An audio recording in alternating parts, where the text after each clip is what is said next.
My ex claimed her child was mine, but a DNA test proved otherwise and left her humiliated. Hello Reddit I plus here. I still remember the day my life turned upside down. I was standing in the break room at work, sipping a cold cup of bad coffee, when my phone buzzed. It was a text from my ex, Melissa. We hadn't spoken much since our messy breakup almost a year ago. I froze as I read her message. It was 3 simple words. We need to talk. My chest tightened. I ignored it at first. Melissa had always been dramatic, and I wasn't in the mood to deal with whatever chaos she was stirring up. But she didn't stop. The texts kept coming. It's important. Call me. You owe me this. Finally, I gave in. What's going on, Melissa? I asked, my voice laced with irritation. I'm pregnant, she said. My heart skipped a beat. What does that have to do with me? Her pause was deliberate, and then came the bombshell. It's yours, Jason. Melissa and I had broken up over a year ago after 3 tumultuous years together. She was beautiful and magnetic, but her jealousy and controlling tendencies suffocated me.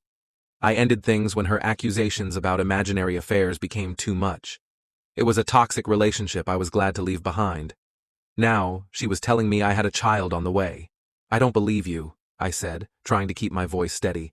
I'm not lying, Jason, she shot back, her voice sharp. You're the only man I've been with. Against my better judgment, I agreed to meet her. When I arrived at the cafe, Melissa was already sitting at a corner table. Her face was pale, and she looked genuinely distressed. I don't want anything from you, she began. I just thought you deserved to know. I can't do this alone. Her words softened me, but I was skeptical. I asked about timelines, dates, anything that could make this claim plausible. I'll admit, her story checked out, on paper. But I couldn't shake the nagging doubt in the back of my mind. Over the next few weeks, Melissa kept me updated. She sent ultrasound pictures and invited me to her doctor's appointments. I went to one, sitting awkwardly in the corner of the room as the doctor explained her progress. She talked about co-parenting, about how we could make this work even if we weren't together. But I noticed cracks in her story, little inconsistencies. One day I asked her point blank, Melissa, are you absolutely sure this baby is mine? Her face darkened. How dare you ask me that? She snapped. You think I'm some liar? I felt guilty for doubting her, but I couldn't shake the feeling that something was off. Months later, I got the call. She's here, Melissa said, her voice soft.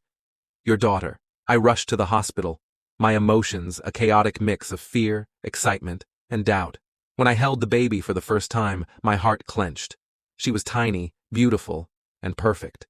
But as I stared into her little face, the doubts crept back in. Still, I didn't say anything. For the next few weeks, I did my best to step up. I bought diapers, clothes, a crib, everything a new dad should. But every time I looked at her, the doubts gnawed at me. Finally, I decided to act. I told Melissa we needed a paternity test. She was furious. You're insulting me and your daughter, she spat. If there's nothing to hide, you have nothing to worry about, I countered. Reluctantly, she agreed. The day the results arrived, I opened the envelope with shaking hands. My eyes scanned the paper, and there it was. A bold, undeniable truth, not a match. I couldn't believe it. I felt a strange mix of relief and rage. I confronted Melissa immediately. She tried to deny it at first, but when I showed her the results, her facade crumbled. She burst into tears. I didn't know, she sobbed. I really thought you were the father. Who's the real father, Melissa? I demanded. She refused to answer, her face flushed with humiliation.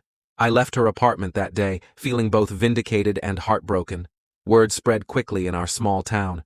Melissa's lies were exposed, and people weren't kind. She became a pariah, the woman who tried to pin another man's child on her ex.